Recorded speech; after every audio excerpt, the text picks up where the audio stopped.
Բայց ես չեմ մեղադրում սա, շատ-շատերը չգիտեն եւ սրանից հետո էլ կարողա չիմանան, որովհետեւ ամեն մարդ այն իրանց հարսանիքի երբ որ լինում է ավելի ուրիշ խնդիրներով են իրանք զբաղվում, քան կենտրոնանալ իրենց այդ տվյալ արարողությանը։ Ինչու եմ սա ասում, որովհետեւ այս բոլորը մասնիկներ են մեր հավատքի։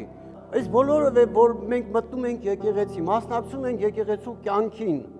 Եթե մեկը գալիս է ինձ խորհուրդ է տալիս մի բան,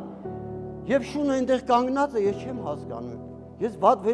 վերաբերմունք չունեմ շների նկատմամբ, կենթանական աշխարհի նկատմամբ։ Ես շատ ուշադիր եմ, ես իքսել եմ կենթանի պահում, ես դիմացը խանութ կա, կարակ մտեք հարցնենք տերնորայրը լավագույններն եմ առնում տալիս եմ, բայց եկեղեցի չեմ բերում։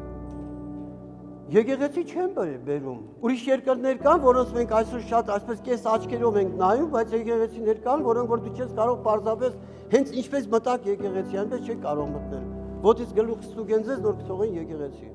Միացյալ Նահանգներում ինձ շատ է հանդիպել, որ ուզեցել եմ մտնեմ, ասենք հնդկական եկեղեցի, այնտեղ ոստիկանություն ամեն ինչ շրջապատված որ ոչ մեկ եւ ոչ իմանալ չմցնիներ դուրս չանի։ Չի կարող այնտեղ հազիվ մենք ենք մտնում, ելուր մնաց